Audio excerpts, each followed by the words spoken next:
Good evening, good afternoon, good morning, whenever the fuck you're tuning in. This is our Week 12 wrap-up edition of Tailgate Trash Talk, brought to you by Backyard Sports. The saddest part of Week 12 is like we're getting close to the end of the season, man. How you doing, Bentley? Um, I'm good. I'm good. Yeah, I'm good. I'm good. We'll talk. We're good. We're good. Yeah, We're yeah. good. I think we have some interesting CFP talk, especially Mm, after Tuesday night's show. mm. But we'll jump right into Week 12 here, and right out the gate, Ohio State against Northwestern. Northwestern hung around, and the longer I watched this game as like a ticker game, I didn't have this one necessarily like I was zoned in on this one, but the more I saw the ticker creeping toward the third quarter and then into the fourth quarter, I was like, I don't think Ohio State's going to be able to score enough points to cover. Nope. Any concerns, any takeaways from this? Maybe a look ahead spot to Indiana, plus on the road, and every so often Northwestern can be a little scrappy, and if you let them, they'll bite your ankles and keep a game closer than maybe you think it should be. Any concerns coming out of this game for Ohio State though? Not coming out of the game. Maybe Yeah, coming out of practice this week. yeah, Losing their yeah, center to an Achilles. yeah. That was something that unfortunately, as the week went on, you lose your center. It's not like there's differences right between the positions on the offensive line. Everybody talks about like quarterback is the most important position in team sports. Well, the center is like the quarterback of the offensive line, and unfortunately, especially for like a young offensive line, as you mentioned several weeks ago, the Ohio State line is so young, and to lose your center, lose your quarterback essentially on the offensive line, it's tough. And you sort of expect some cascading effects. It's a roster that's pretty flush with talent, but not an easy injury to overcome. No, not at all. And we talked like on top of them being young, they were injured a lot to start the season. It's like, man, just kind of piling it on. The good news for them though is that Will Howard starting to be pretty good. You Yeah. know, he's been Yep. good all year. He's starting to play kind of a maybe above or to some of the expectations we had for him coming in. Yeah, it seems like he and Chip are starting to get comfortable with each other. Hey, Dad, thanks for Howdy, joining. howdy. Sorry And about your Cavs. yeah, they finally dropped one. Finally dropped one against Boston on the road. You can't hang your head too much about that. No, no. We'll talk about that tomorrow night as well. Yep. On Buckets, tune in tomorrow night, same time.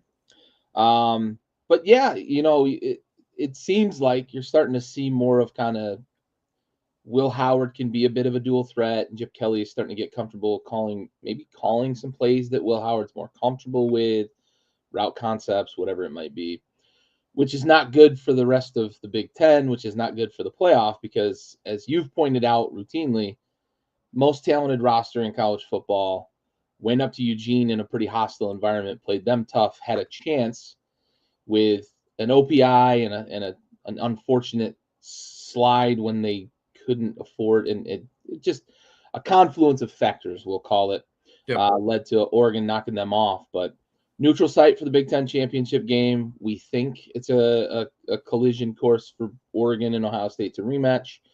Winner of that likely the top seed in the playoff, at least maybe top two, depending on where the SEC champ falls in. Yeah. We'll see how that shakes out, but yeah, big week this week too. We're going to talk about that in a moment. But losing your center, that's fucking tough Yes, it is. for sure. Onward, Texas, Arkansas. You were on the right side of this one. I don't know. I just can't get a read on Arkansas or Texas. Like Yeah. this was a bad matchup for me because it's two teams that like I've kind of tried to get a read on whether they're going to play well for Bobby Petrino and Sam, and are they going to try to save the jobs? Are they going to? Is it an audition for Bobby Petrino? And I went back and forth when I made this pick. And in full transparency, by the time Saturday rolled around, I'm in a pick'em group, and I picked Arkansas and got it right there, but I got it wrong here. So one of those things. How do you feel about Texas as we get closer to the end of the SEC season? Because they are potentially in a spot to be in the SEC championship game.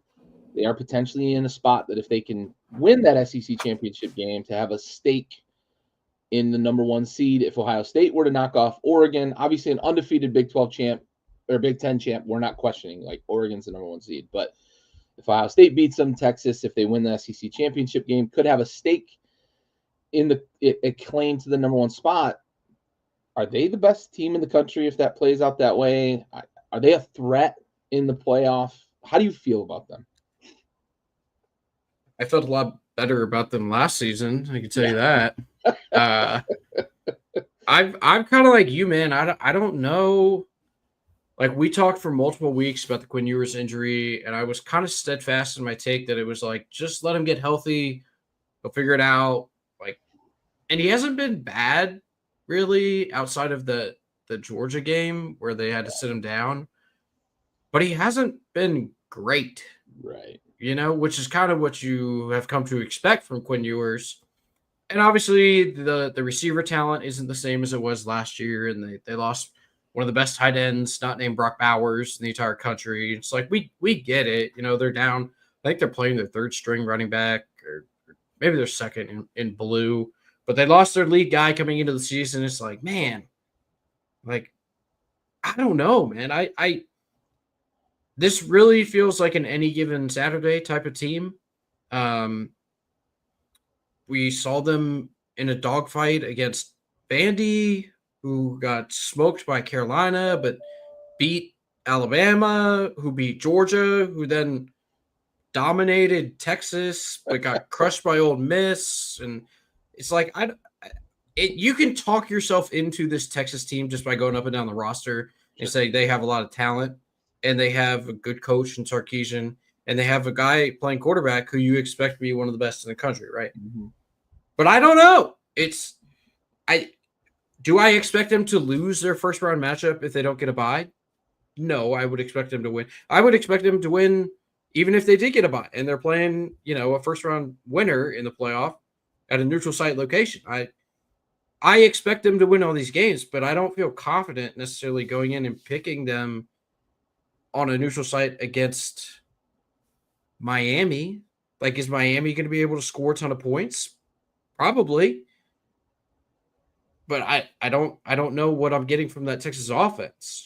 That's the downside to it. And I hate to really kind of tiptoe and fence ride around your question, but I just legitimately don't know. I mean, I got this pick right with Arkansas because I was like, hey, I'm just going to bet on Texas not being great this week. And it kind of worked out. It worked out. Yeah. And honestly, Arkansas left points on the board because their quarterback couldn't make decisions whether to throw it or run it. And every time he did make one, it was usually the wrong one. The wrong one. Yeah. Yeah, for sure. And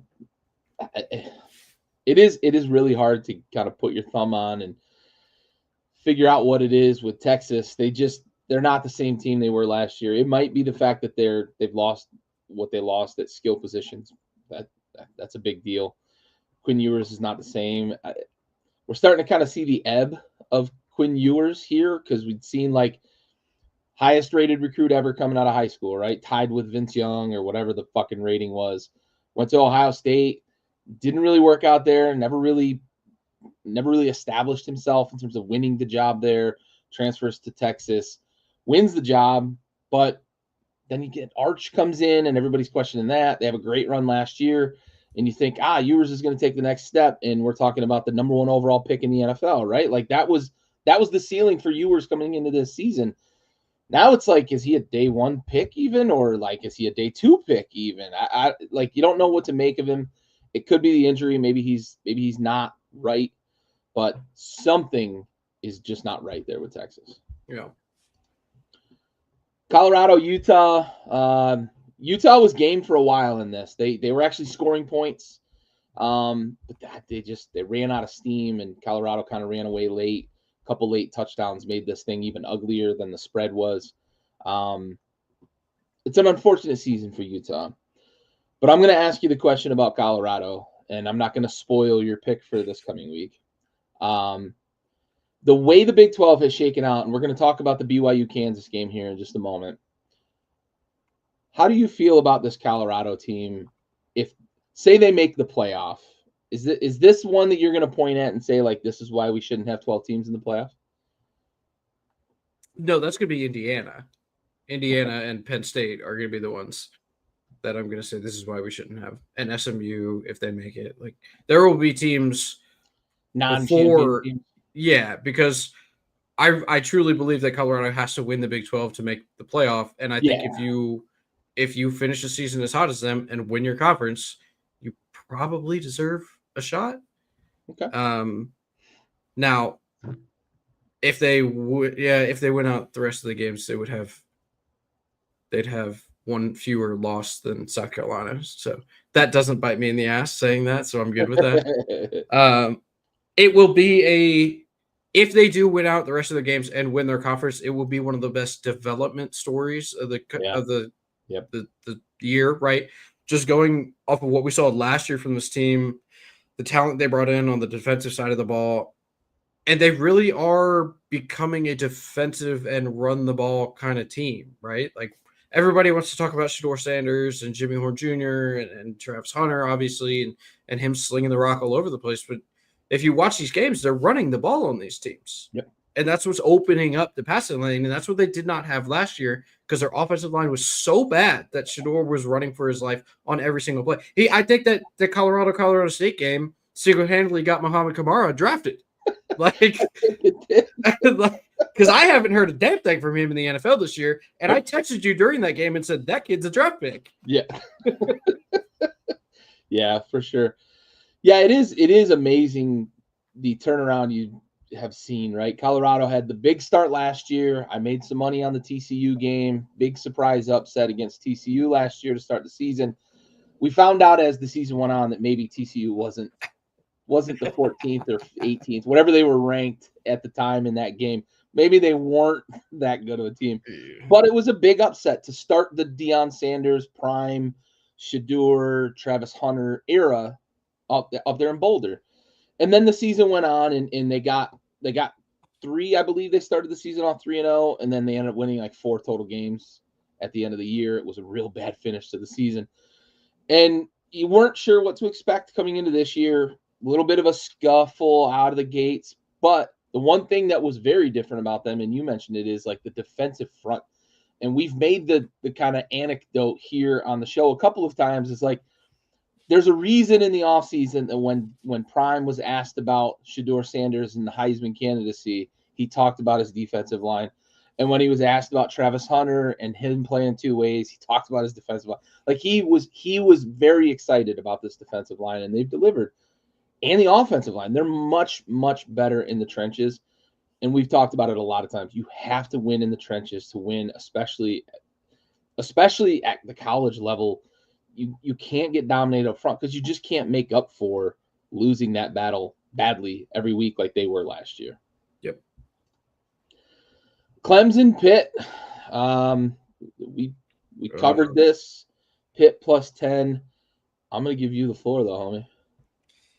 Look, we all understand how much of a clown show they have going on upstate. Like, we get it.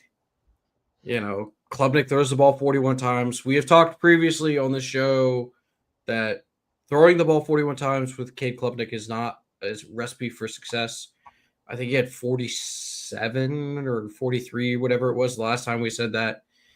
And it didn't work out for them then, but it somehow did this time because Pitt gave up a 50-yard touchdown run on Clemson's final possession and then obviously couldn't get the Hail Mary to convert. But, like, Pitt was in this game. They had the lead with a minute 36 to go.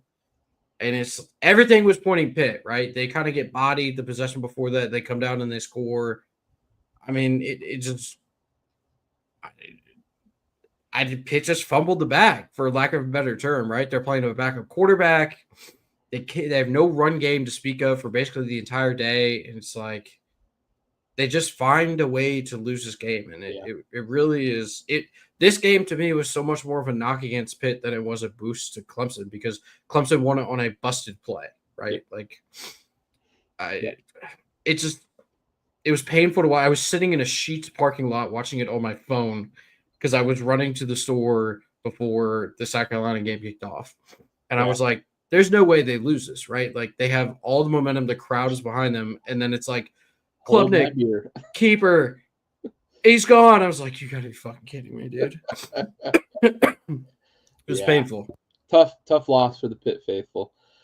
No, so Deion's son doesn't play more than one position. Travis Hunter, who I guess is kind of like de facto Deion's son, he treats him like a son. He's going to try to take care of him as much as possible in his transition to the NFL. He's publicly stated as much that he will do everything in his power to make sure he's drafted to the right place. But it's Travis Hunter, who was the number one defensive back recruit in his high school class, who had committed to Florida State, flipped to Jackson State. Deion, that was his big coup going down to Jackson State.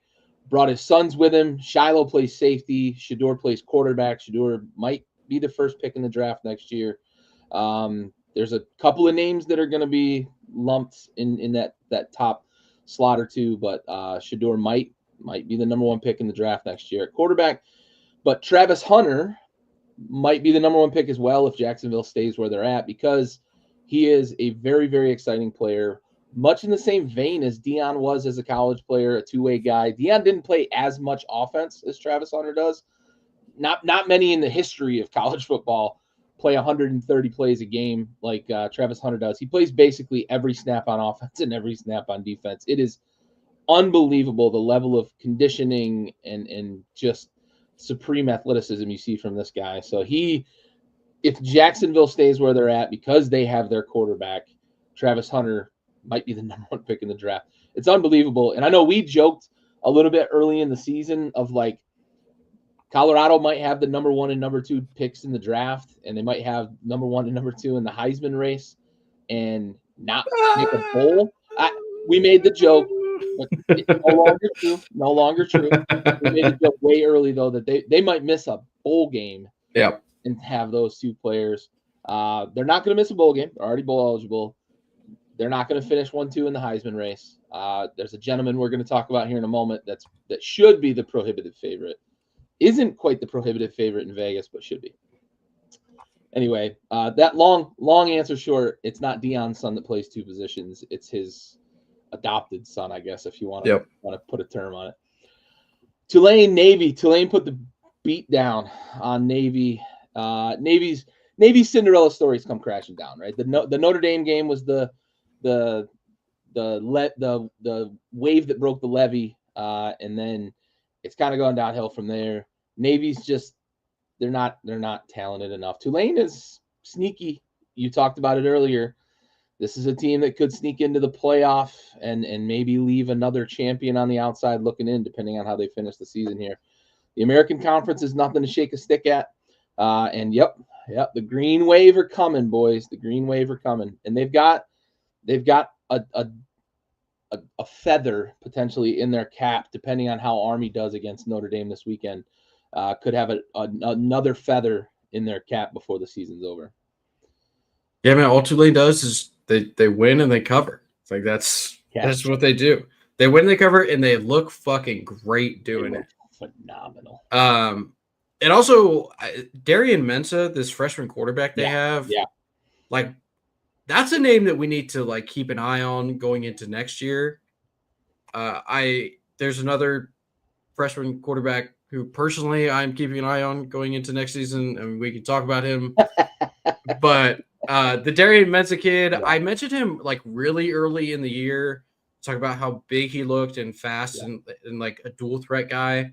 As the years progressed, he has run less than he did early in the season, but I think that's because he has progressed more as a passer, and they have an established ground game with other guys. Malachi Hughes been their lead back, who's really good. Yeah. But that offense, dude, like they're legit and they're for real. Been much more careful with the ball too. Like they could easily be undefeated if he hadn't gotten reckless with the ball in the second half against Oklahoma. Yep, 100%. Yep, and that was all just freshman stuff. You're absolutely right. That's a name. In the next year or two, we could be talking about Tulane in terms of like a lot of attention from the folks up in New York. Yep. Also, don't sleep on the fact that they held the Navy offense, which we were talking about 3 weeks ago, as being super efficient, to 113 total yards. Yeah. That's not nothing. They squashed them. Yes, they squashed them. Unfortunately for my midshipmen. Tough. Mercer, Alabama. Speak of getting squashed. The biggest surprise from this was that Mercer put any points on the board. Yep. This was over in the first snap of the game, and the cover play was on very early in this, even though it was a 41.5 number. Alabama did take the foot off the accelerator and kind of coast to a cover. I think they could have easily put up 70 or 80 points on this severely undermanned Mercer team. This was a mercy killing, and Alabama's always got the SEC teams always have one of these later in the year because they start conference play a week earlier than some of the other conferences. So nothing really to take away from this, other than the fact that Mercer did score points, which was surprising. Alabama also played 4 quarterbacks in this game. Yeah. You want to get a snap? They were grabbing dudes from the fucking popcorn stand. You want to get a snap under center? Kayla DeBoer's like, where's my guy for next year? Which one of you is it? Yeah. Yeah, when Jalen Milroe's in the NFL next year, who's my guy? Yep. Penn State, Purdue. We were both on the Purdue train on this, and unfortunately, it was much more Purdue than it was Purdue. Penn State coasted to a fucking huge win, covered the 28.5. I just thought it was too many points. Turns out it wasn't. Purdue has been feisty in a couple of weeks this year, but they've also been very, very bad in a few weeks, and they are struggling to find any sort of relevance. It's not looking good there in West Lafayette. The most enjoyable part of that Purdue performance, and which, if you're a Purdue fan, was not enjoyable, was the receiver backing up into the corner of the end zone. And credit to him for keeping his eye on the ball. Like, you got to look the pass in. But if he would just look down between his legs, he'd see the pylon right in front of him and realize that he was standing out of bounds because the grounds crew, for some reason, fucking paint that way. They decided to paint the out of bounds line around, not the white line, but like the border of the end zone, and the paint inside the end zone, both the same color. Like, why? It's black. The lettering of Purdue is white. So maybe he thought he was on the lettering and like just had room. But to stand there, catch the ball, and then to have the defender just point at him, like, that's tough. But that's tough. Brutal. Yeah, not that it would have affected the game at all, but like no. That was a tough look. I'm fairly confident though going forward it will not be painted like that. Oh no chance. No. The AD was probably in the locker room after the game. Where's the head of the fucking grounds crew? Yep. They're like, buddy, anything that's not the end zone, paint it white. White. Yeah. That shit was all over national TV. It was bad. SC not top 10. Like, no, you don't want that. You don't want that. Very funny though. Very, very. Notre Dame, Virginia, a game that was never really close, but Virginia, they played tough. Notre Dame wasn't able to pull away by enough.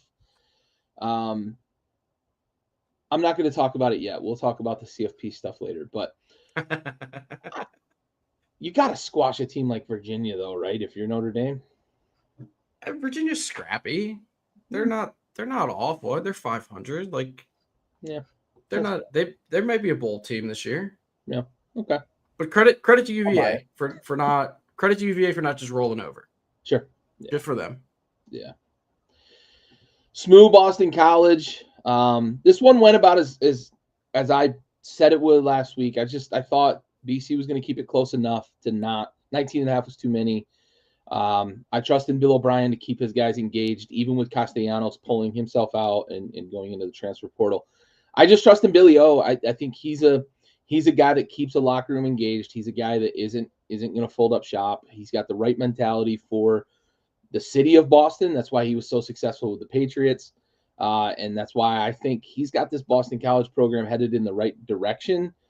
Not saying that they're going to immediately become a contender in the ACC, but I like what I see from this Boston College team in terms of staying engaged with an SMU team that's got aspirations to go win the ACC. They played them tough and kept it close enough for me to paint one green here. Yeah, but credit again. Hey, credit to BC. Like you said, their quarterback put his name in the transfer portal. They played a hell of a game. They just had no answer for Kevin Jennings. No. And to that note, to that point, I am so excited to watch Miami and SMU play that title game. Cam Ward in that offense versus Kevin Jennings in this offense at SMU. I Yeah, don't care what buddy. the number is. I'm playing the over. Bet the over. I make it 74.5. I'm taking the over. I'm Yes. still in. Yep. Dear God, please. Absolutely. Stanford, Louisville, time zone, man. That's this ended up like not only did they cover, they beat them. Yeah. Time zones, it's become a thing in schools. I do think as we go, as these conferences continue to have these teams from East to West Coast, they're going to start to figure out travel and how to make it better for the students, how to make it more manageable. The way the NFL does, they typically will go in like a day or two early if they've got one of these big travel. They go to Europe for some games and that sort of thing. But it's just been this year because we saw so many of the California teams, the Pac-12, the West Coast teams move to these predominantly Midwest and East Coast conferences in the ACC and the Big 12 or Big 10. I keep saying fucking Big 12. Big 10. We're seeing where these teams, especially going east to west, because your body clock is you're playing 3 hours earlier than you would normally expect to play, potentially not getting the sort of sleep you would expect to get. Jet lag's a real thing. That's the only reason I picked Stanford to cover the number. I did not play them money line though, and I fucking wish I had because that was some serious juice. I believe they were plus 850 based on that number. Yeah. We may have seen a star be born too in this game. Yeah. So I talked about Eric Iomanor last week and how he could have put on a show, but I didn't think it was going to be enough to help Stanford. And I was right that his performance was not enough to help Stanford because his counterpart, Emmett Mosley, freshman receiver coming out of Chicago, a classic ACC school, went into Big Ten territory and yoinked a stud receiver out of there and brought him over to Stanford. And he put on an absolute show, man. I think he had 13 catches, I think it was. Yeah, 13 catches for 168 and 3 scores. Yep. Like, that kid was the difference of the game. Louisville didn't have an answer for him. It was a high-scoring affair, which was to be expected from Louisville, right? We know that they can put up points with the best of them, but their defense, and probably for the reasons that you mentioned, the travel and the time zone stuff, just didn't play a game that we've come to expect from Louisville's defense. And Stanford was able to take advantage, and credit to them for getting a big conference win. It's an ACC rival. Still hard to just wrap your head around a school that touches the Pacific Coast. I know it's all the same water. It's all the same water. It's all the same water. Some of it goes through the Panama Canal, and some of it goes up through the Arctic Circle. But it's all one thing. Yeah. Onward, another really unsettling, really disappointing loss here for LSU against Florida. 4.5-point favorite, lost outright, and it's starting to look kind of ugly down there on the Bayou. I have a question for you. Brian Kelly has a $60 million buyout. Yep. Now, I don't expect LSU would have the sort of NIL fund that like a TAMU has, right? How warm is Brian Kelly's seat right now? Because I'll lay the foundation for this. I mentioned to you last week, and I had this conversation with another a group chat earlier this week. It's like they're not fucking patient down there in Baton Rouge. They are fucking not. And if you need any evidence, Ed Orgeron got 1 year after a national championship, the best maybe college football team in the history of the game, maybe. Best offense, really. Like Joe Burrow had the best season that fucking quarterbacks ever had, and they had Jefferson and Chase and all the weapons. And Les Miles only got like a year and a half of subpar ball after he won a national championship. We didn't get to see Saban play out because he ran off to Miami and then came back to Alabama. They're not patient down there on the Bayou, though. So I say all that to pose back to you the question, like, how warm do you think Brian Kelly's seat is right now?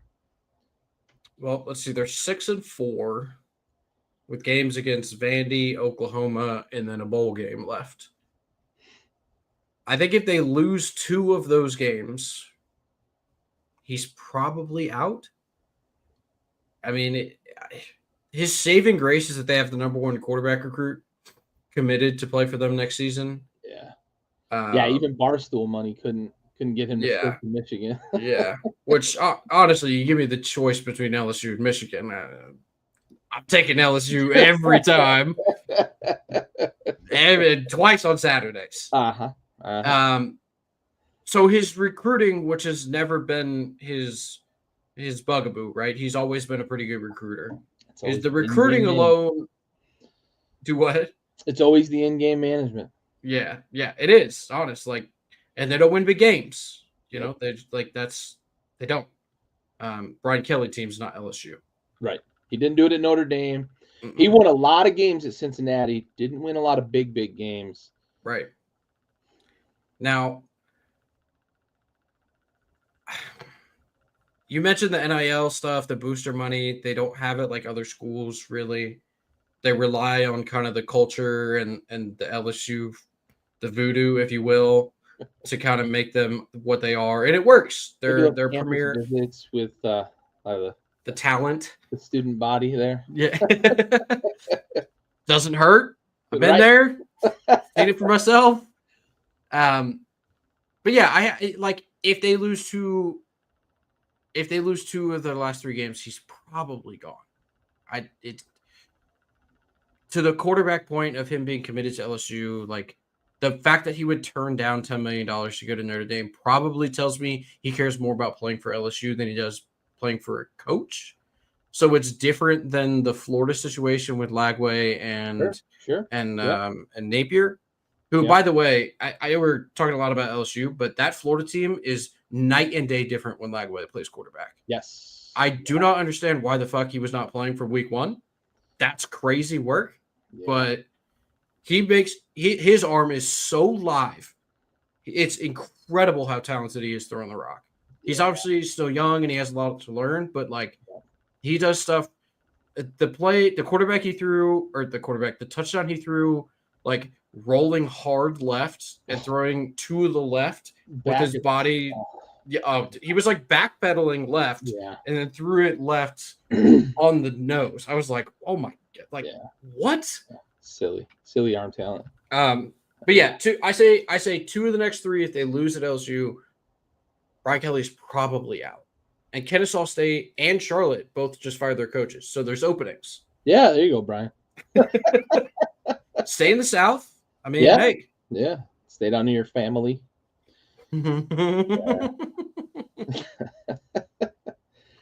Onward, upward.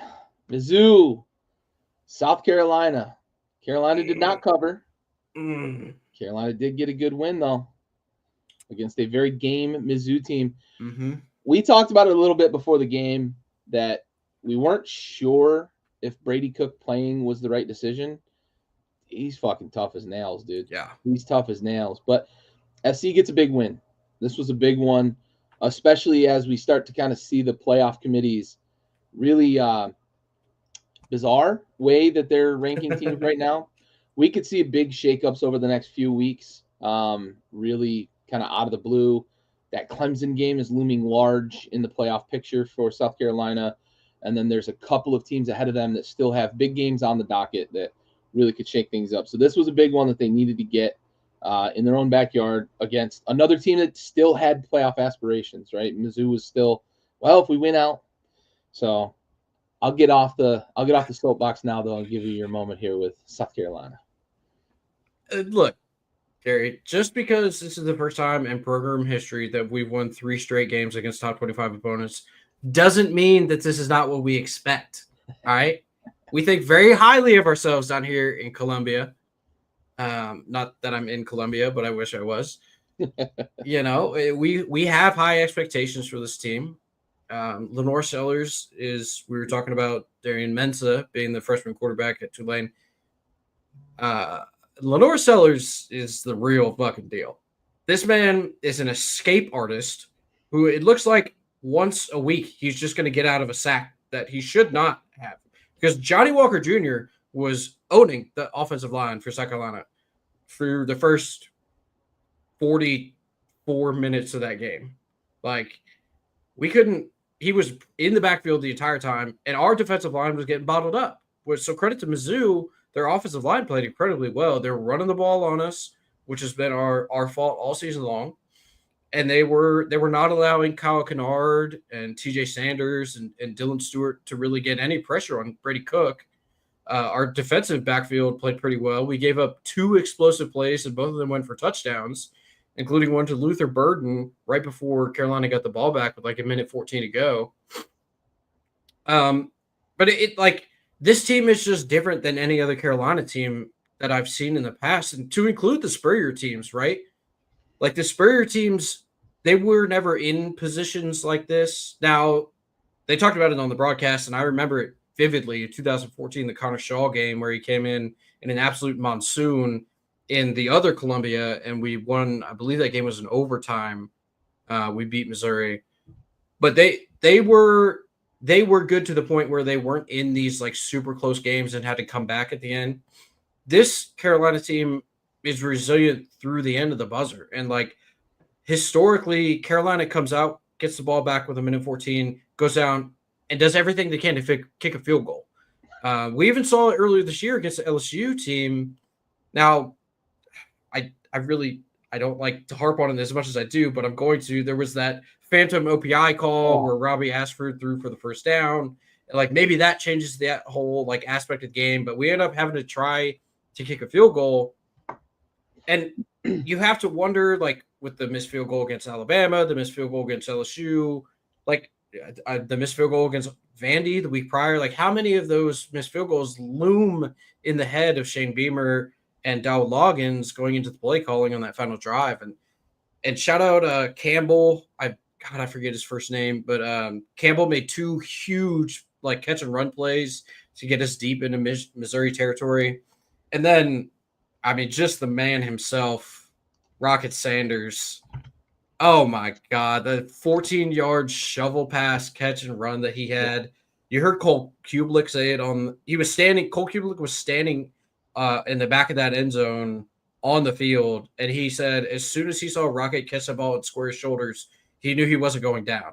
Like, that was a Marshawn Lynch-esque, I will not be denied, I'm crossing that goal line. He broke like 4 tackles and then made another guy miss or something across the goal line. And the coolest thing about that moment to me was that in the state of South Carolina, Williams-Brice Stadium, when Rocket Sanders crossed that goal line, registered on the Richter scale.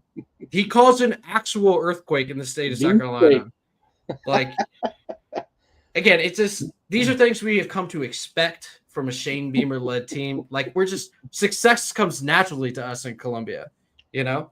Now, we're probably going to lose to Wofford this week, but whatever. Like, it's fun. You're not going to lose to Wofford. It's fun. It's fun. Oh, yeah. Boise, San Jose State. San Jose State was game in this game. But there's a man who's doing some fucking things that ain't been done since Mr. Barry Sanders in the late 80s at Oklahoma State.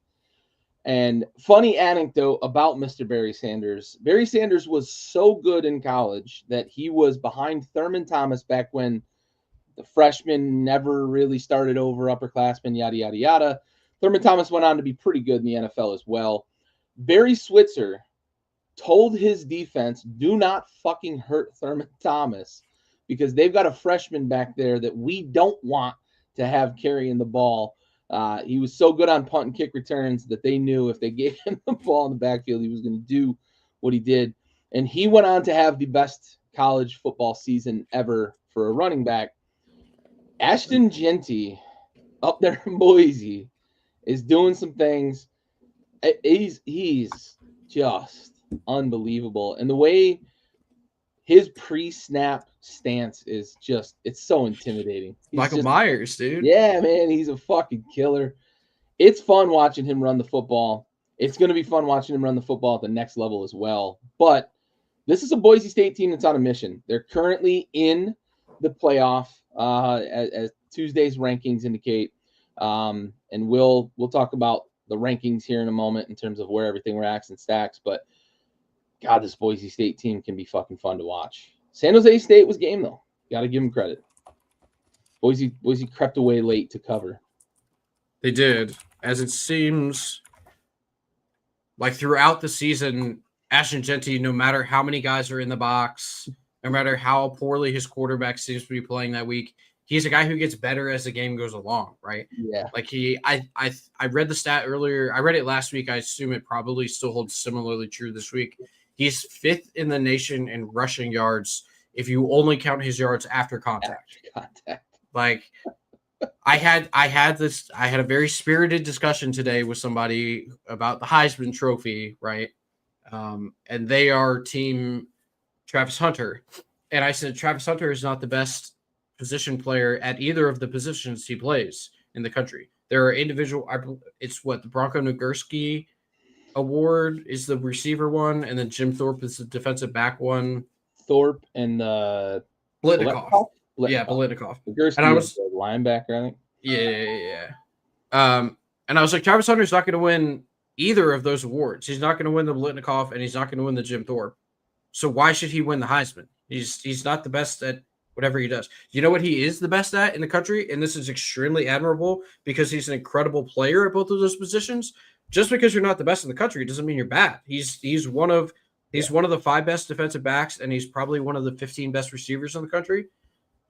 But he's the best athlete in the country. Yep. Like that's what he does. He is an extreme athlete who is incredibly skilled.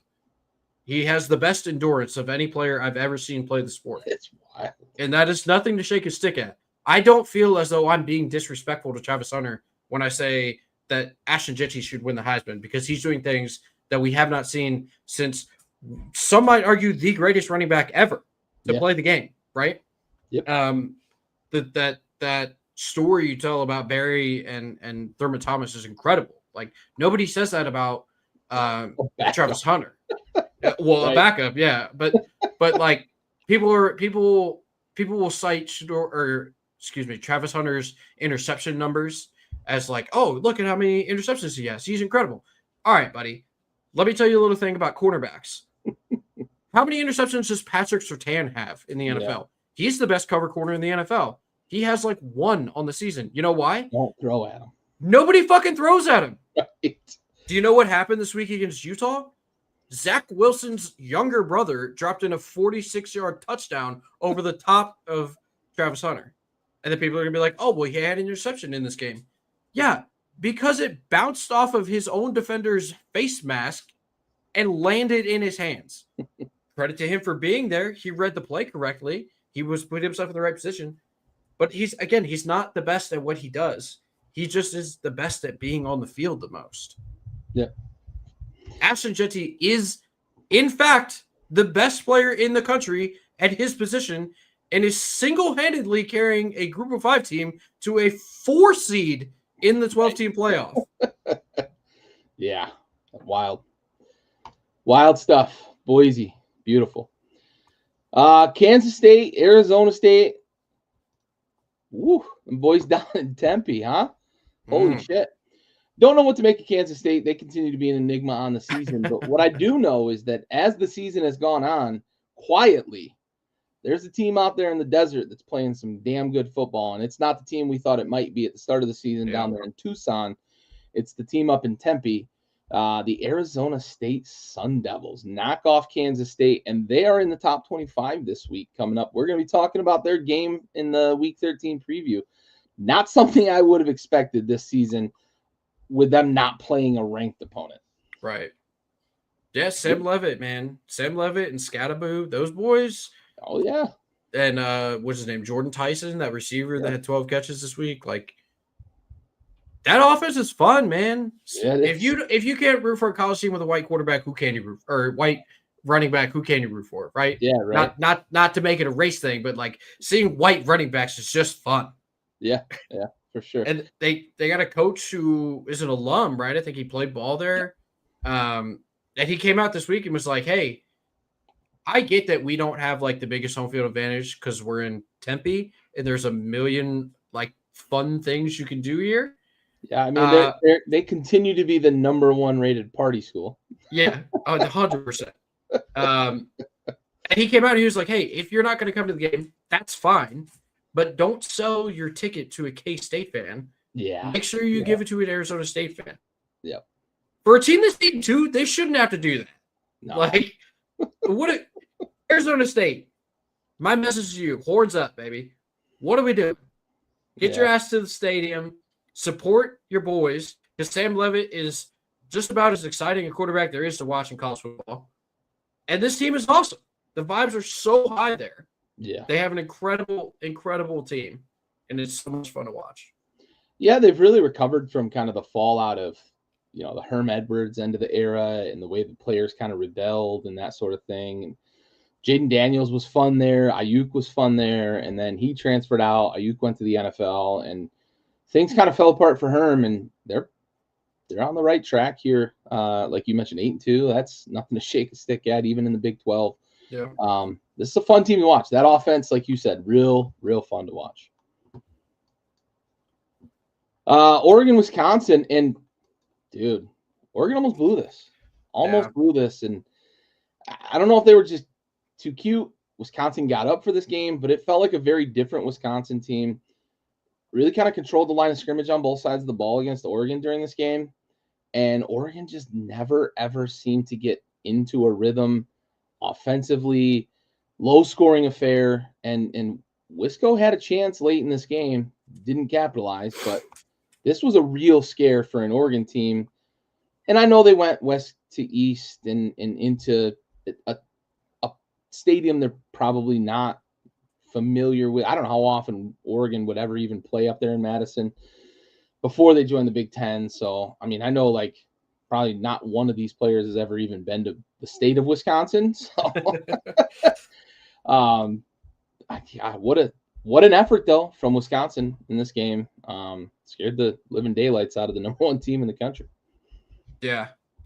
I was worried for Oregon until Jump Around came on. Yeah. And I saw the Oregon sideline to include Dan Lanning, like getting into it and jumping up and down. And I was like, yeah, they're not worried at all. No. And then they came out and they scored 10 points in the fourth quarter and had no reason to be worried. Nope. Because that Wisconsin offense kind of fell apart there. Yeah. Yeah. They're still in transition there from one extreme style to the other extreme. Yeah. And it's not an easy transition. I think they're actually making a change at play caller this week. I read something that Fickle fired his offense coordinator. Yeah, the tight ends coach is going to take over as play caller. Yep. Which, like, you just lost to the number 1 team in the country by 3 points. I don't field goal. Yeah. I get that offense was the problem in that game, but strange timing, I guess. Maybe that's all it is for me. Yeah, I wonder a little bit if he's starting to feel some pressure. They weren't great last year in the first year of the transition, and it hasn't been great this year either. And oftentimes we see these coordinator changes when a head coach is kind of feeling the heat. So I wonder if there's some discussions behind closed doors that things need to change in a more quick fashion, and this was his effort to quell some of that noise, maybe. Possibly. Very, very possible. Georgia, Tennessee, and I thought I had this one, man. Tennessee played them tough, but Georgia ends up pulling away late. Just showed a disparity in talent. Georgia being the home team as well. Carson Beck still doesn't look great. Tennessee is very Jekyll and Hyde, and it's almost like quarter to quarter now that they can really be Jekyll and Hyde. Feels like Georgia is probably the team here, the 2-loss team that's going to maybe have a shot between the group of 2-loss teams not named Alabama. I know there's kind of a clutter of 2-loss teams in the SEC, but Georgia, I believe their schedule relents down the stretch and they won't have to play the SEC schedule or the SEC championship game unless things, get a little weird, but they might end up backing into the fucking playoffs with a quarterback that shouldn't be there. Yeah, for sure. I mean, Carson Beck played well in this game. Being at home, I think, really, really helped him. Yeah. I love laying points at home at night games, and it worked out well in this instance. But I think the more alarming fact is that Tennessee didn't have much of a passing game once again.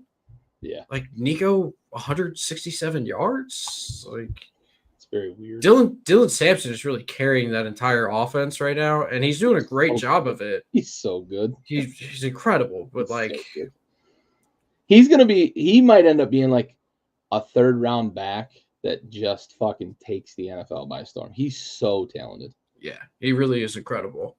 But Tennessee is another team that could like back into the playoff. You mentioned it with a quarterback that probably doesn't deserve to be there. Yep. Another freshman quarterback. And it's like, I don't know, man. You paid all that big money. And there are we talked about Mensa, we talked about Sellers. Like those guys are kind of arrow up as the year has gone along. And Nico, is it arrow medium? Like, is it arrow down? Maybe I would say at least slightly down. Like yeah. you've seen some flashes. There's been a couple of games where you're like, is Nico figuring it out? Do him and Heupel have some things going on? And then he'll have one of these games where he's fucking 50% completion, 167 yards, and he looked lost against a Georgia defense that has not been the 2022-2023 Georgia defense. Right. 2021, 22, 23. Georgia defense. Like that's not the defense he faced this weekend. Nope, certainly not. Aloha, Mom. Thanks for tuning in. Aloha. Texas A&M, New Mexico State, 35 points instead of fucking 42. I knew it was a big number. You get up by that many, sometimes you take your foot off the gas, and that's kind of what happened here. And I painted mine red and painted yours green. Yep. New Mexico State had no business being on the field with a team like Texas A&M. They took the $1 million payday and the ass whooping, but they hung around long enough to cover that number. Yeah, yes, they did. They also, New Mexico State has a quarterback named Santuno Marucci. For those who are on golf social media, there's a guy, and he will like yell at you to get better at golf, and he calls you Maruch. And so every time I heard the announcer say Marucci, I just was like, throw it down, Maruch. Throw it down, Maruch. Yeah, Harv. There's going to be some conversations defensively. I think that I can't imagine Kirby Smart is real happy with where they're at right now. So, when was the last time Kirby Smart was happy? Well, that's fair. That's fair. He definitely studied very well at the Nick Saban school of it ain't fucking good enough. Yep. There was a guy. Oh, actually, it was Signetti. He was on Saban's staff 4 years ago, something like that, 3 years ago. He was on Dan Patrick and told a story of like they're up 42-6 against some team, and there's like a bust in coverage on a 3rd and 13, and they convert a first down. And Signetti was like the first person Saban could reach, and he started cussing him out. What the fuck are we doing? Yikes. Perfectionist, homie. Perfectionist. It don't fucking matter how big you're up. Yep. Another New Mexico team, Washington State, New Mexico. We both laid the points here. This did not end well for Washington State.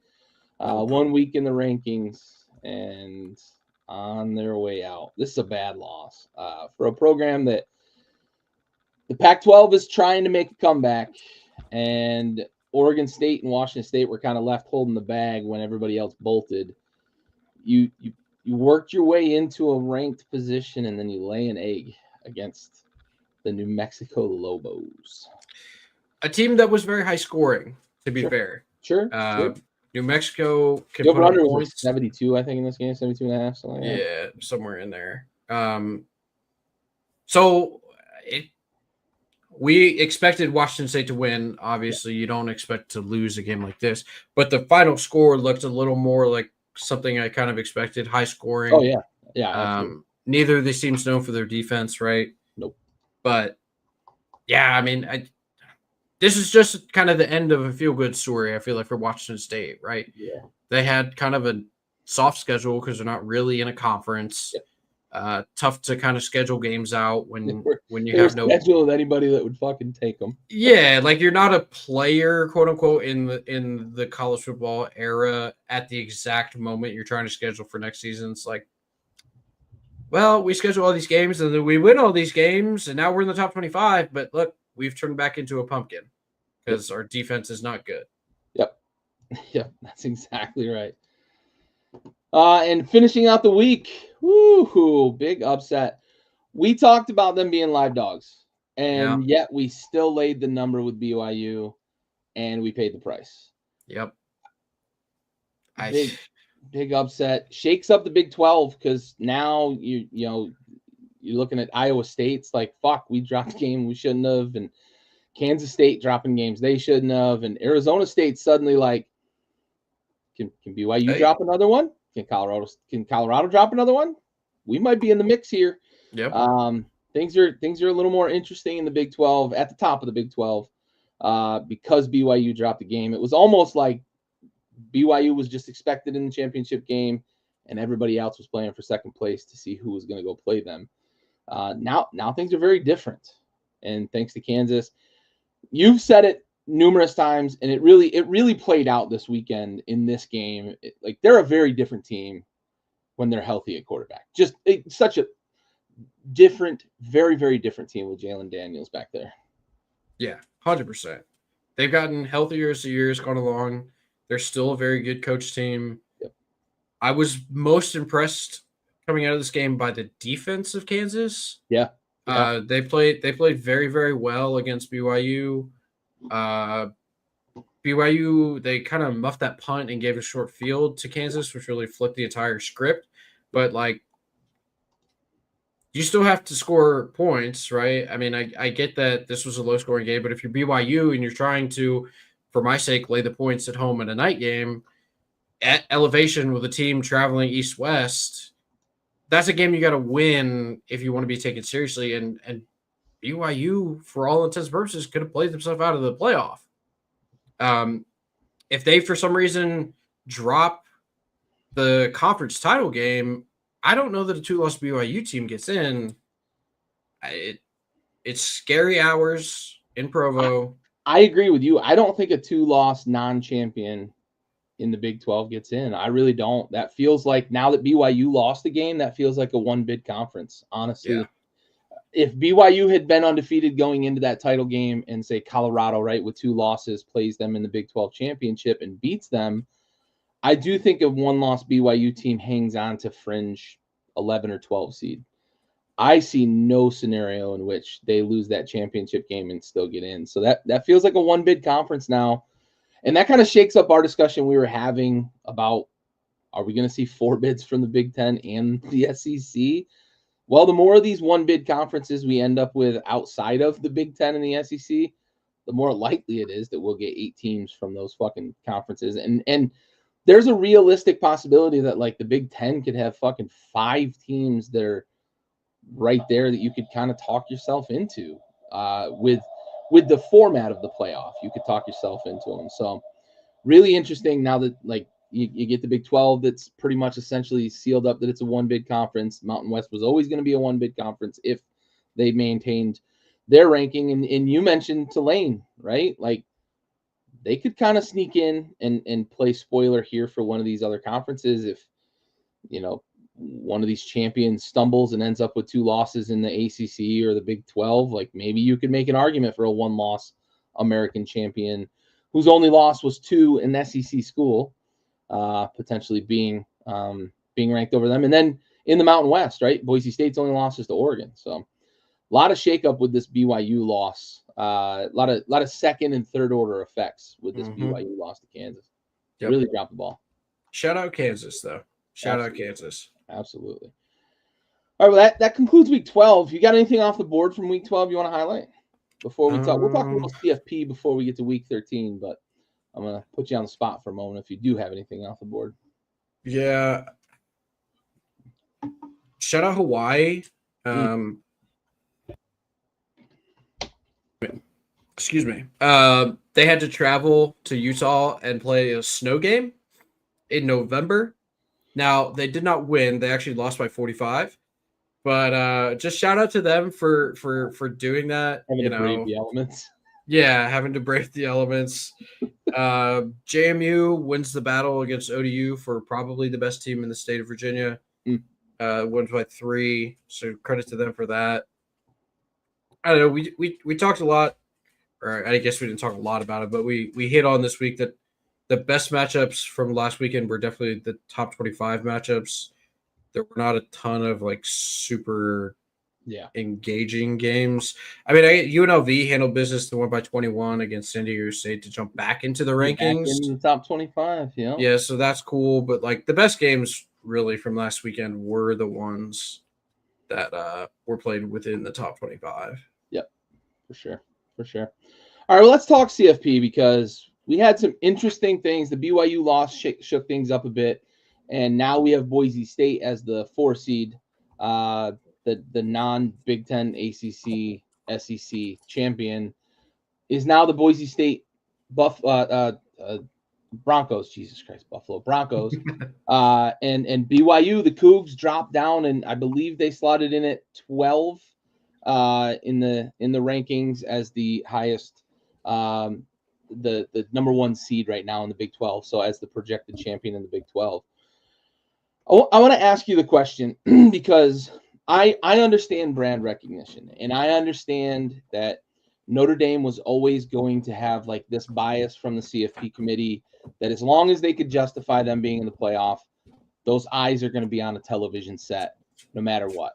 And if they can host a playoff game, we're going to make that fucking happen because it's South Bend, it's Touchdown Jesus, it's the Golden Domers. Is Notre Dame the 6th best team in the country? No. They lost at home to NIU. Like, fucking Christ. Like, how do we forget that? Holy I like, obviously I don't think they're the 6th best team. They're probably one of the 12 best teams. I get that. Like you can convince me of that. I don't know based off of the current rankings whether it's more important to have a good win or a good loss, right? Or avoid a bad loss, or avoid. What is the criteria right now? I cannot put my finger on anything that the CFP committee is actually thinking. Yeah, I don't know, right? Like you look at it, and I know homerism, South Carolina, highest rated 3-loss team, but they're 3 spots behind Texas A&M, who they beat fucking yesterday. Yeah, by like 24 or 14, whatever the final score of that game was, right? Right. At that, that doesn't make any sense to me. That one specifically, I just don't get it. Missouri still being in the top 25, they got shut out by Alabama. I get that like their quarterback didn't play, but last year you said that a team who didn't have their quarterback wasn't good enough, even though they were undefeated, to play in the playoff. So like this year we're taking into account not having a quarterback be like a factor. Also, I get that Indiana and Indiana and Ohio State are playing this weekend. But I said this last week, and it still remains true. If you're undefeated, you should be the top of the rankings, right? Like you've won every game in front of you. Indiana is undefeated, and they're a spot behind Penn State, who lost to what is apparently the number 2 team in the country, even though they also have a loss. Like, I don't understand what the committee is trying to do. I do. They're trying to drive conversation, but like, sure. But are you telling me who the 12 best teams are? Or are you telling me who has the 12 best resumes? No. What are you telling me about these rankings? I listened to, I forget the gentleman's name now, the guy who's the head of the committee this year who did all the talking. Mm-hmm.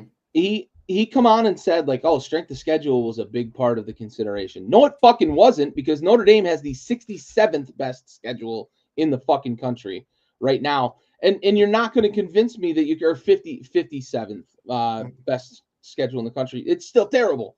And they're the number 6 seed. So you're not going to convince me the strength of schedule fucking mattered. It's just not. And is it the undefeated teams? Well, no, clearly, because Indiana's behind Penn State, who looked fucking abysmal in their loss. I just don't get it. I can buy Ohio State being number 2 and being the 5 seed. I can buy it because the game they played up in Eugene, we talked about it, nip tuck, tight game in a hostile environment.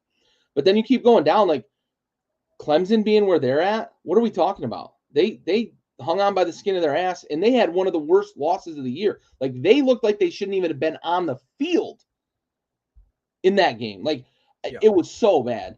And for them to stay ahead of like a couple of teams behind them, you mentioned the Texas A&M thing. They just fucking lost to South Carolina, and they're ranked ahead of them.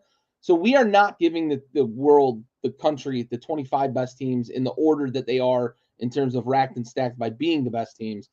It feels like this committee right now is like, let's throw some shit against the wall and let's see what we can do to stir up controversy. Because that's all it is. No consistent messaging, no consistent criteria.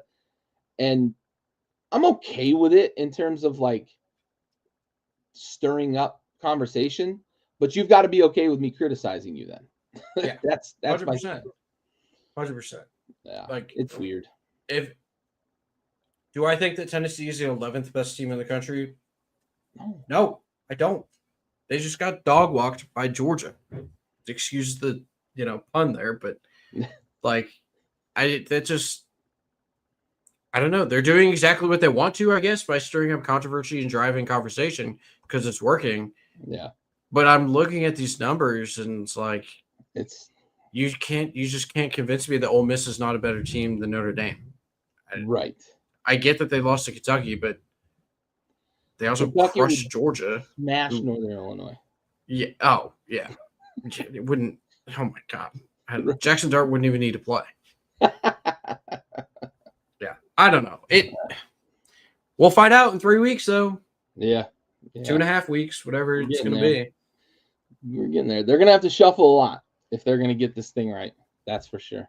All I know is that there's a 34% chance that when we get to college football selection Sunday, my team's name will be called. Yeah, buddy. Yeah, buddy. That's all I know. Make them tell you no. Like, cause if we were to go to every team currently slotted within the top 12, like on that bracket, and say, hey, of the teams in the top 25 below you, which team scares you the most? Because you're looking SMU and down, SMU through Illinois currently. How many of them say South Carolina? Of the 12, like BYU, probably not. Colorado, probably not. Army, probably not. Missouri, South Carolina just beat Missouri. Like Illinois, they got crushed by Oregon. I mean, I get it. Homer, I got it. 100%. I get it. But it probably is South Carolina. Yeah. I'm just being a homer. 34% chance. All right. Onward, upward to week 13. Start the week off with UNLV getting back into the top 25, playing San Jose State. I think UNLV wins this game. I just think it's by 4 or 5 points. I'm going to take the 7.5. San Jose State showed that their game last week against Boise State. Boise State pulled away late. UNLV doesn't have the firepower that Boise State has, although I believe they've got a little more of a threat in terms of like stretching the field instead of just turning it around and handing it off to a mutant. But San Jose State's offense is nothing to shake a stick at. They're at home. I'll take the home team with 7.5. Sure, that's fine. I'm going to ride with Barry Odom, the guy that almost bottled up Ashton Genty. And then Hodge Malik Williams and what's that receiver's name they have? Ricky White III. Yeah. Bad at names. I'm going to ride with those guys. I feel pretty good about it. I know that we talk about it all the time. Friday night games can get a little wonky. I do think that UNLV is a good team, though, and definitely a better team than is San Jose State. Probably the one that most eyes are going to be on this week. There's a couple intriguing matchups farther down the list, but this is probably the one that most of the eyes are going to be on, especially in that big noon slot. I'm sorry, Ohio State fans. I know that you're really upset that you keep playing these noon games and you're not getting college game day and you're not getting the night games and yada, yada, yada. But you're getting big noon coverage, if that's any sort of consolation. They're going to be in town again. But this is the big one, right? For an Indiana program that has made a clear statement in signing Coach Cignetti to a $78 million contract extension. They put their money where their AD's mouth was because he said, I am going to give the resources to Indiana football to be a sustainable program because that's where the money is. So it's an investment that he hopes and thinks is going to pay back in whatever percentage return on investment you're going to get. And I'm of the belief that, like, if you're going to invest in anyone right now, Coach Cignetti's probably the guy to invest in. And we're going to see this play out immediately after the extension because they were on bye last week. They get to play an Ohio State team that stumbled a little bit against Northwestern, never really were threatened, but stumbled a bit against a Northwestern team. And they're 13.5-point dogs. I'm laying the points, though. I love the story. I love what Coach Cignetti is doing. I love hearing all of his interviews because he's a fun interview. They don't have the horses, man. Like this is about the talent disparity between Ohio State and Indiana. I hope it's not a 30-point win. I think it could be a 30-point win. I think this does have the possibility of like getting ugly at some point if Ohio State really puts their fucking foot on Indiana's throat, but I'm laying the points. I don't want this to get super ugly though. Yeah, I think it's gonna get super ugly. I think it's gonna get super ugly. I fear the same thing. I just don't want it to happen. I like the story, man, and I kind of want Indiana to make a playoff game. I kind of want Coach Cignetti coaching a playoff game. I think if they get beat by 30 or 40, they might not make the playoff, honestly. And they may not even if they lose, right? Like a loss at all, they might not make it. But like if they get boat raced, probably won't make the playoff. The only thing that gives me pause in this game is, and we talked about it, the center for Ohio State going down and that offensive line. If they're not able to get the run game going and they just solely have to rely on Will Howard kind of throwing them to a victory, then it could get a little iffy. But I don't imagine that being the case. You have Quinshon Judkins and Travion Henderson. Just give them the ball. Yeah, like home runs. Yeah. I feel pretty good about this pick. I think that line moves more towards Ohio State as the weekend gets closer. I think this might be 16.5 or 17.5 by kickoff. It's in the horseshoe too, right? Like the home team bump. It may have already moved by the time I put this together earlier too. So I'm looking right now. Let's see where I can find it. I got all of the books up. I did find it interesting though. While you look that up, I found it interesting that the ESPN Football Power Index or Predictor, whatever they call it now, the CFP or whatever, said that like 99% chance of making the playoff with a win, 99.7. So basically you're in with a win for Indiana, still like 97% with a loss. It was very interesting. And honestly, I think that's why Joey Galloway tried to make the bad point that he tried to make in terms of like, I would sit my quarterback down because he's the most important player on this team. He can get hurt at any time. I understand the Jordan Travis argument because that cost Florida State last year, but Jordan Travis got hurt against like a Division II, Sub-Division III fucking program. So like, you can get hurt at any time. It's a weird take. I don't agree with Joey, but it was interesting to see that they have like a 97% chance still, even with a loss. Now, we talk a lot about look-ahead spots. Mm-hmm. We expect this number. It's already big. We expect it to come up a little bit. I don't think either of us expects Ohio State to lose this game. But if we're talking just in terms of covering here, right? Let's say it closes at like 16.5, so they need to win by 17. Next week is Michigan. Yeah. For Ohio State. Could this potentially be a look-ahead spot for Ohio State, leaving a backdoor cover opportunity, like a late touchdown maybe for Indiana? I think that's a fair point. And maybe if it gets to 16.5 by the weekend, I might be able to be swayed the other direction. As it stands right now, 14 doesn't feel like enough. I feel like Ohio State is at least 14 points better just by talent. So this line opened at 11.5 and has moved to 13.5 by Tuesday or Wednesday afternoon when I was putting this together. Yeah. I think by game day it's going to shift pretty hard. Yeah. Probably. Yeah. We'll see. Could just move like one more point though, be 14.5. They're going to win by 2+. Yeah. We'll see. Yeah. Ohio State's going to win though. Yeah. Agreed. I'll say this. I will be rooting for Indiana though. Like I will be rooting. Oh yeah, 100%. Because I love the story right now with Indiana, and that post-game interview with Coach Sig is going to be unfucking believable if they beat Ohio State. I cannot fucking wait. Oh yeah, for sure. Onward, Wake Forest gets a pissed off Miami team who dropped the ball. And had a whole week to fucking stew and steam and get Cam Ward all lathered up. I'm laying the points against Wake Forest. Miami's just better than them to begin with, but coming off the loss, the ugly loss, the way they played, I fully believe Miami is going to take a little bit of anger out on Wake Forest. I feel bad for the Deeks. Oh yeah, this is another line. In Coral Gables. Yeah. That's another line that's moved 2 points since the opener. Oh yeah. It's just moving further and further away. Yeah. I'm still laying them.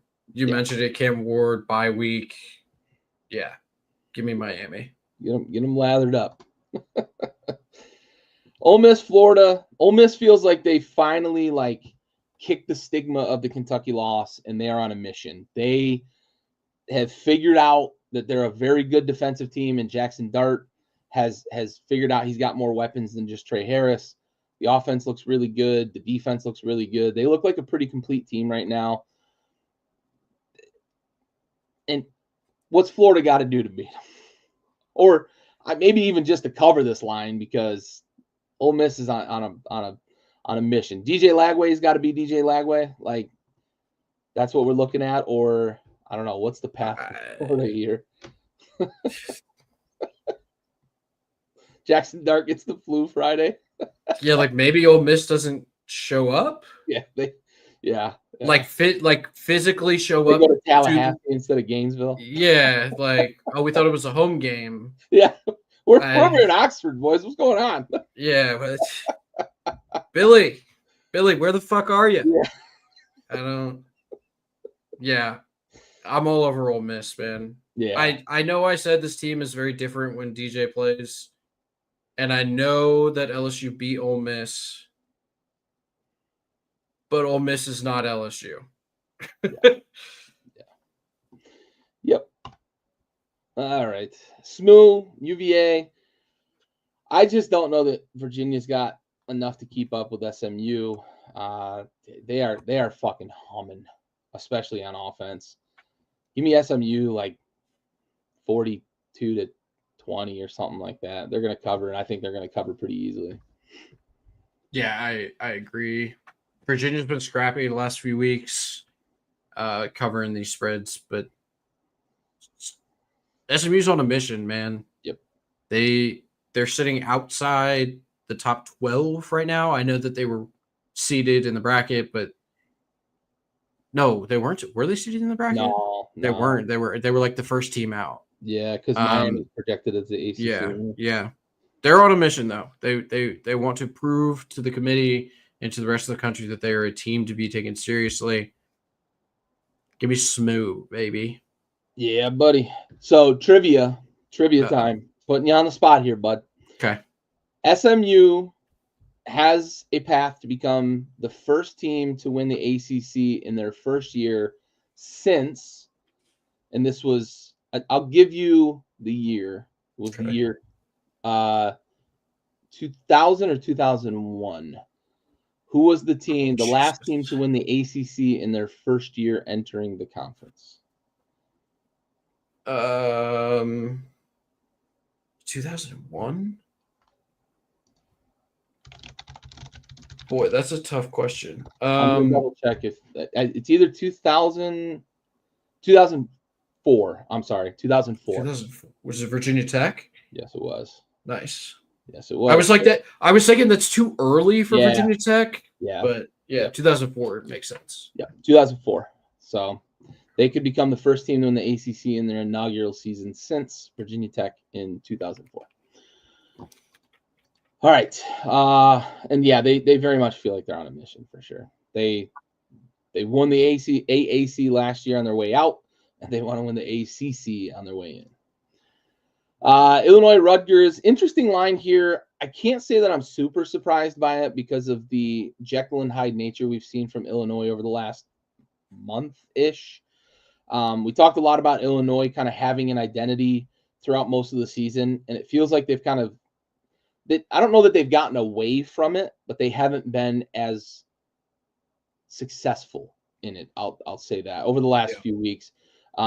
Just run, and ask your quarterback to make a play on 3rd and 9 if it needs to be made, or even on like a 4th and short. Just isn't working the way it was early in the season. So this line's -1. We're both on Illinois -1. I personally wouldn't be surprised to lose this one.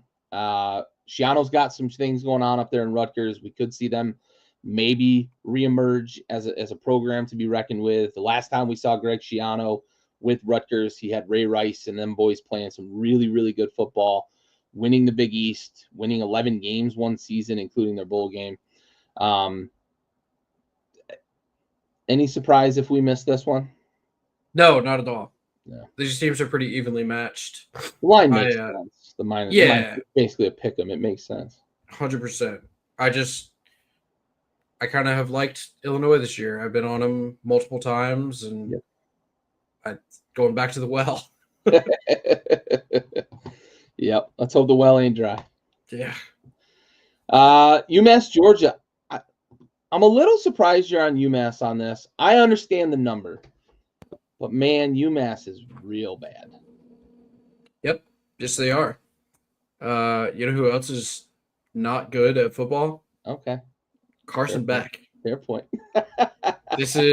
It's also, so if this were a night game, I would have lead the points 100%. Sure. 12:45 kickoff. Weird kickoff. Yeah. We've talked about it all year long. Georgia doesn't have the explosive guys. I think if Georgia is going to cover, they probably need a defensive score. It's like a 37. It's going to run out of time. Yeah, it could be like a 37-3 game. Sure. And it's a pretty comfortable cover for UMass there. Yeah. All right. Tennessee, UTEP, we're both laying the points. Ho-hum, Miners, not really. They shouldn't be in this one. This should be a cover at half, right? Like if Tennessee is going to show any sort of fight in terms of wanting to get back into like the solidifying their spot in the playoff mix, they've got to boat race and beat the brakes off of UTEP here.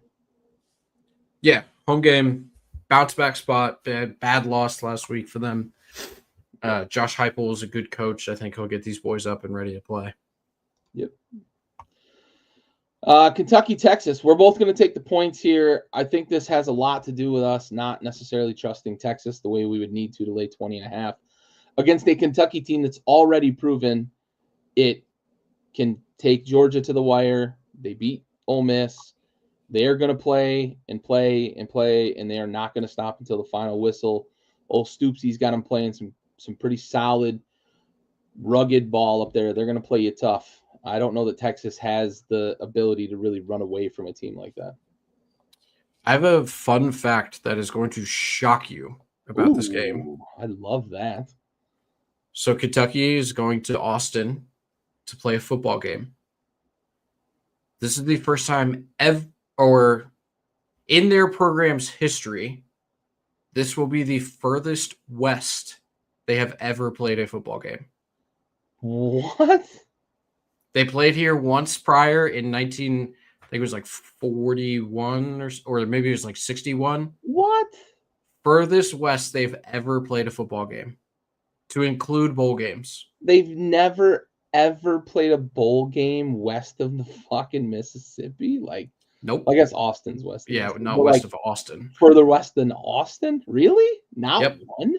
Yep. I mean, I know Kentucky, like in the history of their program, hasn't necessarily played in a fuck ton of bowl games, but to not play in like the fucking Tempe Pop-Tart Toaster Strudel Bowl, like what? Like, yeah, that's interesting. That is a very, very interesting tidbit. Yeah. They stay close to home and east, huh? God said go west, young man, and they said, "Nah, I'm good." No, we good. They got to Austin and turned around. Yeah, they're like, this place is pretty cool. Let's go home. Yeah. That's very, very interesting. Yeah. Penn State, Minnesota. You're taking the points of Minnesota. I'm laying them with Penn State. I think this is going to be like exactly a 14-point game. Give me 31-17 Penn State. That's why I'm laying the points. I know this would be a sweat, but I'm going to take it 14 points. That's what I think Penn State's going to win by. Well, I'm losing in the standings this year. You're beating me on the year-long record. I knew that you were going to take Penn State. So this was a strategic pick. Yeah, I'm taking the home team. I still do not think that Penn State is good on offense. I just don't. I don't think they're good on offense. Make it a 10-point game. Ooh, okay. I feel pretty good. So we're both going to be sweating. Yeah. I mean, the line feels right. You know, Vegas does this for a living. They're pretty good at it. They're not building casinos on losers. Yeah, right. Like, it feels like a 13-point game, which means that you win, but like maybe they miss. I don't know. Yeah. Okay. I like it. I'm just taking the home team here. Hey, 12.5 at home. Not a bad deal. Arizona State, BYU. I like what's going on out in the desert. I don't like that they're playing BYU coming off a bad loss to Kansas. It's a 3-point margin. BYU. Is Arizona State going to win by 1 or 2, or is this BYU winning outright? BYU is going to win outright. Yeah. Bad loss last week. It's not a home game. I understand how fun this Arizona State team is. Yeah. Would not shock me if they won. Sure. But I think the BYU wins this game. Yep. I'm with you. That's my stance. Like a touchdown, probably. Yeah. Bounce back game. Big spot. Yeah. Dude, if they drop it though, Big 12 gets real fucking interesting. There's a potential world where we do not have a Big 12 team in the playoff. Yep. It involves BYU losing this game. Another one, yeah. BYU losing another one before the championship game. Yep. And both Tulane and Boise State win out. Yep. We could have the Big 12 champs on the outside looking in. And I love that stipulation, right? There's been too long where it's been like, Power 5 this and Power 5 that. Fuck that. You want to be a conference champion? If you win the SEC, if you win the ACC, if you win the Big 10, if you win the Big 12, normally you would probably just be ranked in the top 12, right? But this could be a weird year in the Big 12 where it wouldn't happen. And the Mountain West has a legitimate team, and the AAC has a legitimate team. So could be a very interesting shakeout here down the stretch. Yep. Where were we? Oh, Colorado, Kansas. I gotta ask you. Yes. Outright? Yes. Okay. You got the live dog again. Yes. Okay. All right. Kansas is good. They are. Kansas is good. They are. I tried to tell people before the year, and then Kansas was like, "Nah, you're wrong, dog." And I was like, "No, I'm right, boys. Right. Listen to me. You are a good team." And they were like, "You know what? Healthy. That guy knows what he's talking about." Just got to get healthy. Yeah, they are a dangerous team. I think right now, Colorado feels like they've gotten their heads wrapped around the fact that they want to go win the Big 12 instead of chasing Shedeur Sanders' Heisman. and numbers and draft stock. They really a lot of last year felt like they were really forcing the issue with Shedeur and trying to rack up his passing numbers. This year feels a lot different. You mentioned they're running the ball well. They're winning in the trenches. They're playing very good defense at times. They're rushing the passer very well, especially with that defensive front. I just think they're on task, and give me them winning. I do think it's going to be tight, though. Kansas might have the ball with a chance late, but give me Colorado by 4. I'm sorry, you're wrong.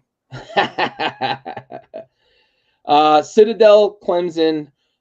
Citadel is getting 50.5. This was a number I had to find at a sports book. ESPN didn't list this at all. Usually these numbers like this are weird and you just don't see them in a lot of the public view. You have to go to degenerate websites to find lines. 50.5.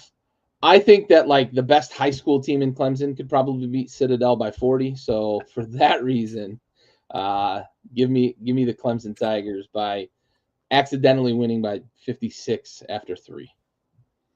Let me double check this before I give you my explanation because I don't want to sound like an idiot. I do that enough without research. Oh, yeah, me too. I that. Clemson is 5-5 against the spread this year. Yeah. They're averaging 36 points a game. Citadel only gives up 21 a game. It's too many points. Okay. It's too many points. The Clemson offense is not that good. If Klubnik throws less than 35 times, they probably cover. For context, Citadel just beat Wofford. Don't do this. Don't do this. Don't do this. They also just gave up 38 against Mercer. Yeah. So give some, take some away. But they play in the conference that means something to you this weekend with Wofford. Yeah, they just beat Wofford. So yeah, take that for what it's worth. But they did give up 38 to Mercer, who just got walloped by Alabama. So, but they scored. They did score. They did score against Bama. That's true. That's true. All right, onward. Wofford, South Carolina. You're taking the points with Wofford. I have more faith in your boys at home than you do, huh? I think the athletes on the offensive side of the ball for South Carolina are just going to take over. Like, I think Sellers is going to have probably 2 rushing touchdowns. Give me, like 56 to maybe Wofford gets 7. Yeah, this South Carolina team is the same team that scored, was it 51 against Akron with the backup quarterback? 50 against Akron with a backup quarterback. Yeah. My hope for this game is that the starters are out at halftime. Yeah. That's my hope. Yeah. In which case, I hope we win 42-0.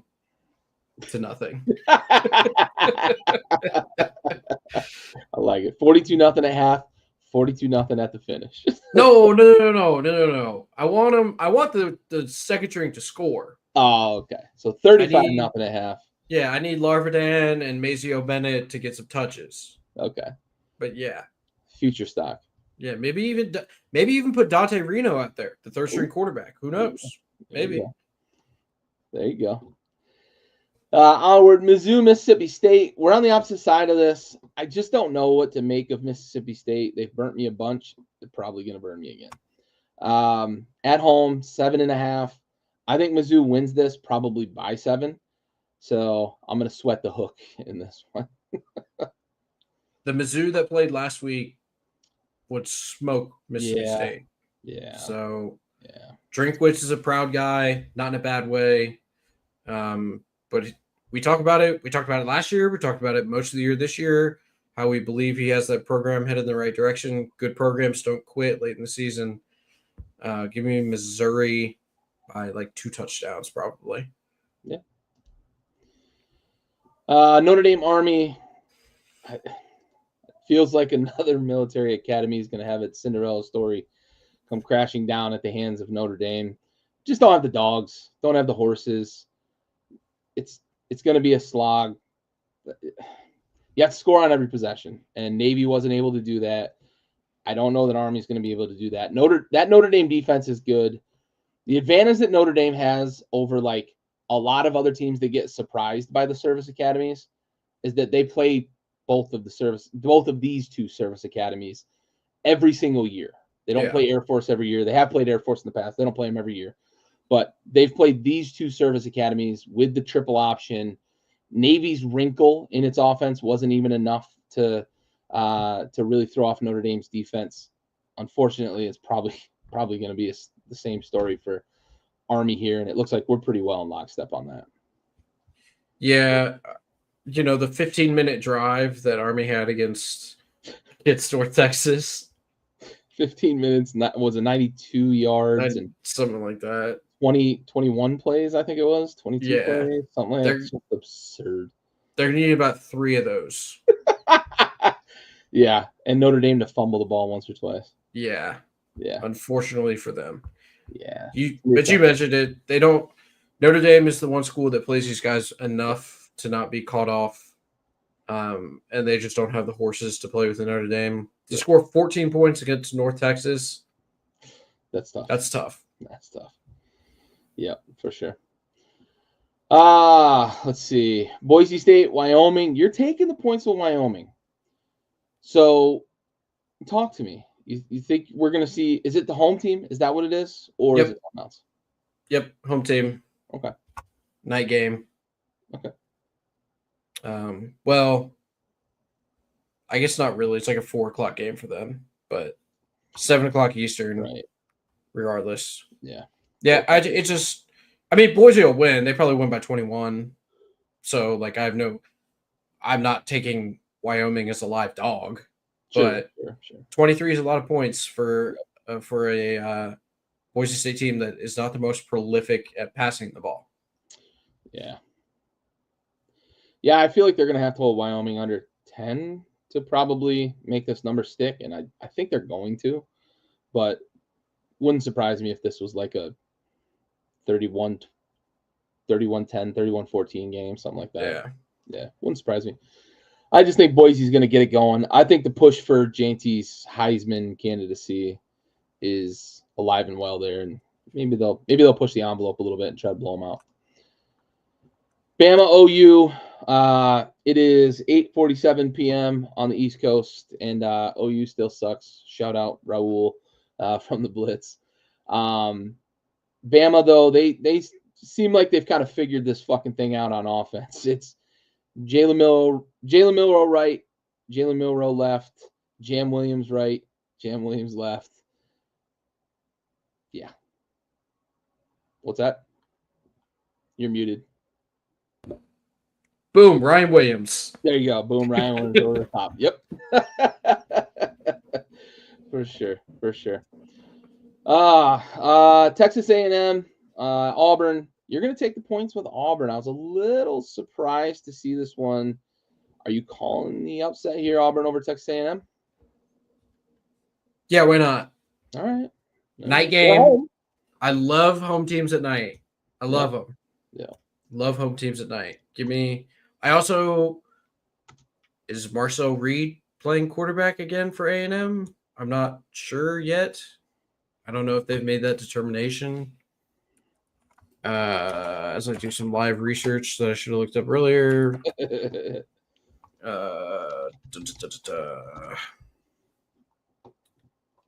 That's October 31st. This is not going to tell me anything that I want to know. 3 weeks ago, 2 days ago. All right, but come on. Somebody give me. It says Auburn's gearing up for him. Yeah. Oh, well. We probably, the availability report comes out Fridays. So we'll know by game time, if nothing else. But Marcel Reed I don't think he's ready yet. And I don't think Connor Wegman is that good. Yeah.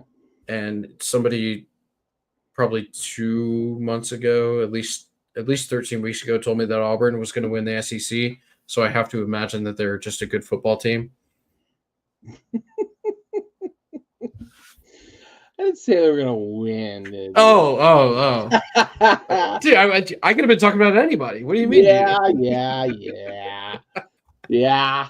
No, I went out on a limb and said Auburn has one of these seasons every so often. It was fucking not 2024.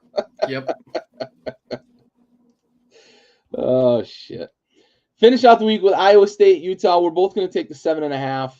I think this is a lot more about like Iowa State than it is necessarily about Utah. I think Utah's fine. I think they're going to continue to compete. I think Isaac Wilson is starting to look more and more comfortable as the quarterback of the Utes as the season goes on, which bodes well for next season. If they're able to retool, they need some playmakers.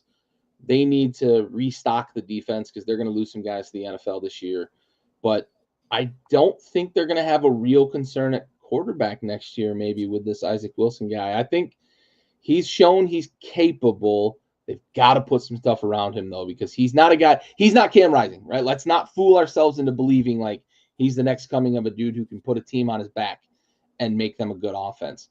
He needs guys around him, but I just think that he started to look more comfortable as the season goes on.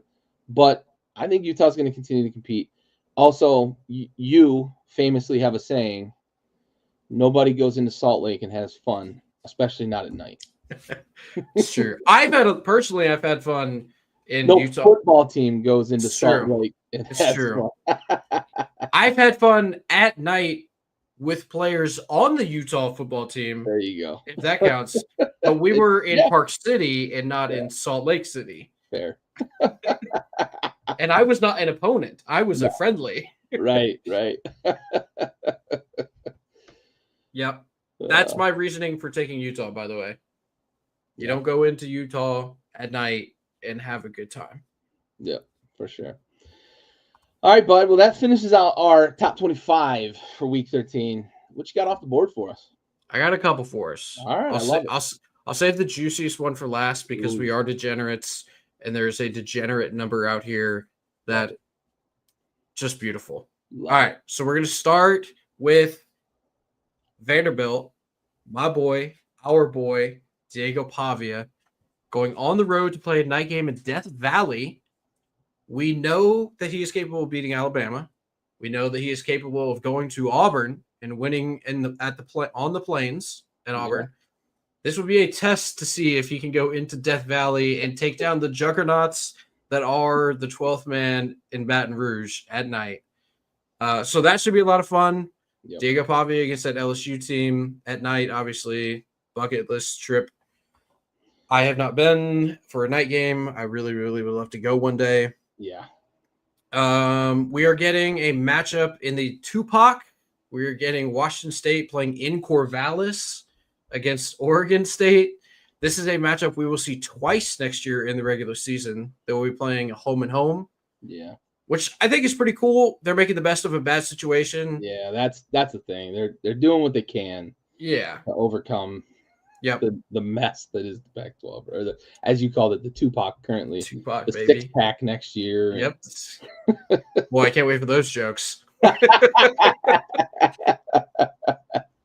And then our degenerate number of the week. Beautiful.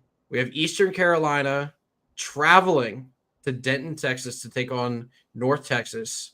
Oh, how big is that fucking number? The spread is North Texas by 3. Yeah. The total is 72.5. We're in. Let's go. You put it in 70s. I'm fucking betting it. Yes. You have to. You just have to. Absolutely. Yes. 72.5. Love it. Yeah. Love it. Those Texas, are my outside of that Army game, like North Texas is like, people may not know, they are a fucking explosive offense. Yeah, let's see where we at here. Averaging 35 points a game. Yeah. 498 yards of offense. Like that's incredible. That is including the game where they scored 3 against Army. So that number could be even higher if they hadn't played Army. Oh. And had at least 2 possessions wiped off the board by that 15-minute Army drive? Yeah. Yeah, you got to figure at least 2, yeah, for sure. those numbers could be even higher. Yeah. Because I think 3,300 yards and 27 tugs in 10 games. Yeah. Oh. Still the 4th leading passer in the country. Your boy Kyle McCord, 2nd leading passer in the country. Yeah, also probably the leader in the country in pick sixes.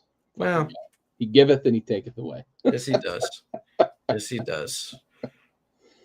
They've had a good year, man. Like, it was fun, right? Early in the season, they got a couple top 25 wins for teams that probably you wouldn't have expected to be top 25 wins.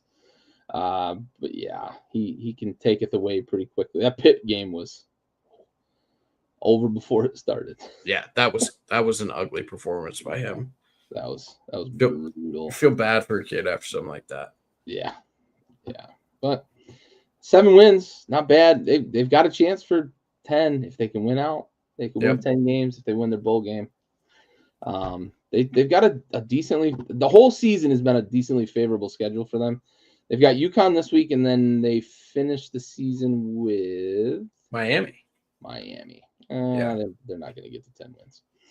They get to 9. They could get to 9, and that would be a great year. Yeah. Even 8 wins would be a great year for Syracuse, right? You beat UConn, and maybe you lose to Miami. Maybe you lose your bowl game. 8 wins. Pretty good. And Fran Brown he's made it like I don't want to say desirable destination, but like Syracuse doesn't go get like a starter from Ohio State to transfer in. Right. They don't go get like a 4-star wide receiver that went to Georgia to come in. Zeke Haynes transferred in. Like that shit don't happen. And if they can somehow, I don't know if he's going to leave for the NFL or if he's going to come back, but if somehow Oronde Gadsden comes back next year, like that dude is a monster. He is a fucking monster. He probably should go pro, and he's going to be a phenomenal tight end at the next level, but that dude's a monster. You know who Syracuse does get, though? Cayenne Anthony. Oh, yes, they do. Yes, they do. For those of you that may not know college basketball all that well, Cayenne Anthony is Carmelo Anthony's son. Carmelo of the national championship ilk at Syracuse, one and done national title. Yep. Went on to play several, 18 years in the NBA, I believe, something like that, 19 years. Yeah. But yeah, his son, I believe he's number 10 in his class, if I recall correctly. He's in that ballpark. Yeah, right around there. So that's a good get for Syracuse. Despite all of the success that Jim Boeheim had as a college basketball head coach, like Syracuse didn't bring in top 5, top 10, top 20 recruits. They just didn't have huge recruiting classes because they were recruiting for a specific style. I'm on my soapbox now, I know, but recruiting for the 2-3 zone, you're not going to get guys that want to go to Duke and play iso ball and man-to-man defense, right? Like you're not going to get those guys. The 2-3 zone is a very unique, very demanding, and very difficult defense to stay disciplined in. They've done it for so long, and it's why they have success in the tournament, or had success under Boeheim in the tournament every year, because much like the service academies, they catch people off guard with a defense that they don't face very often. So it's a different era in Syracuse, though. The Boeheim era is over, but it is great to see that Cayenne's going to follow in his dad's footsteps and go to Syracuse. Yeah. I'm just excited that the college basketball season hasn't started yet. Duke tips off the season Friday night against Arizona. I'm excited for the season to begin, baby. Yeah. Let's go. That don't count. Yeah. There is a chance that we postpone the start of the season until after Friday. Yeah, we'll see. Yeah. Friday. Tentatively starting Friday night. Man, I just can't wait to see Cooper Flagg play. Right. He's going to be so good in late game situations. We've all been waiting. Yeah. He's never going to turn the ball over twice in the last minute of the game. It's going to be sick. Never. Not him. Mark Pope isn't going to know exactly what move he's going to do and then tell his players in their huddle exactly what's going to happen. And then they go out and exactly what he said is going to happen is exactly what happens. Yeah. I can't wait for that not to happen. God damn it. All right. Well, we'll stop rehashing. We'll stop rehashing misery, and we'll bring this thing home. Bentley, appreciate you, bud. Good episode. Appreciate Yep. the comments. Mom, Dad for tuning in. I believe we had one more. Harv, appreciate it, Yeah. bud. As always, this has been Tailgate Trash Talk, brought to you by Backyard Sports. We